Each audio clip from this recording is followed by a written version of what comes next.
19 अक्टूबर 1987।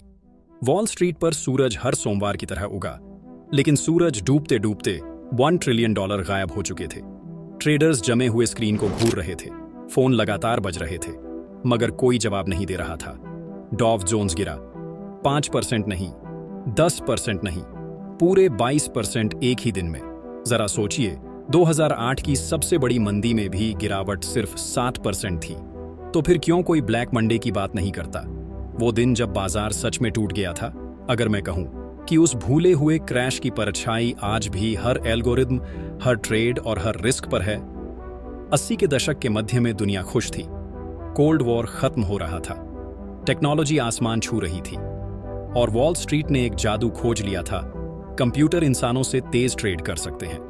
Index fund, portfolio insurance और leveraged bets, हर कोई मान चुका था कि अब मुनाफा सेफ और स्टेडी रहेगा।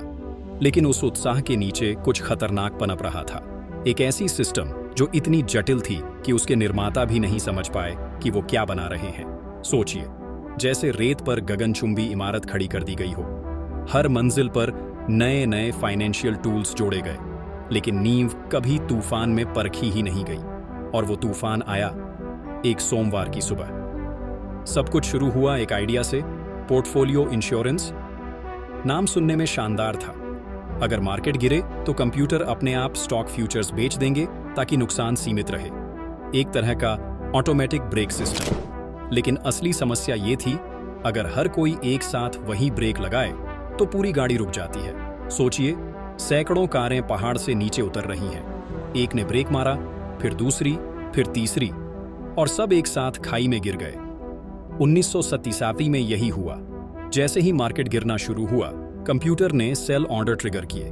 बेचने से दाम और गिरे, दाम गिरने से और कंप्यूटर बेचने लगे।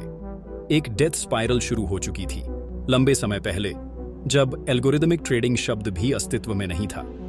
मार्केट किसी बुरी खबर से नहीं गिर रहा था, वो गिर रहा था क्योंकि मशीनें डर पर ट्रेड कर रही थी। सुबह 10 बजे तक अराजकता। डॉव जोन्स कुछ ही मिनटों में सैकड़ों पॉइंट गिर गया। लिक्विडिटी गायब, कोई खरीदार नहीं, सिर्फ बेचने वाले। ट्रेडर्स ने इसे वैक्यूम कहा। दाम इतने तेज गिर रहे थे कि स्क्रीन अपडेट तक नहीं हो पा रही थी। शिकागो मर्केंटाइल एक्सचेंज में फ्यूचर्स इतनी तेजी से गिरे कि न्यूयॉर्क के स्टॉक मार्केट सिंक ही नहीं कर पाए। मानो दो अलग वित्तीय ब्रह्मांड एक दूसरे से अलग हो गए हों। ब्रोकर घबरा गए। मार्केट मेकर्स, जो आमतौर पर ऑर्डर संभालते हैं, फोन उठाना बंद कर चुके थे। हर कोई अपने हाल पर था। दिन के अंत तक $1 ट्रिलियन की संपत्ति मिट चुकी थी। कई फंड्स पूरी तरह खत्म हो गए, कई सिर्फ इसलिए डूबे क्योंकि मार्जिन कॉल्स के लिए उनके पास कैश नहीं था। दुनिया ने पहली बार कंप्यूटर ड्रिवन फाइनेंशियल मेल्टडाउन देखा था। सरकारें हरकत में आईं। अमेरिकी फेडरल रिजर्व ने कहा, हम जो भी करना पड़े करेंगे, और बैंकिंग सिस्टम में पैसा डाला ताकि बाजार संभल सके। सुना सुना लगता है?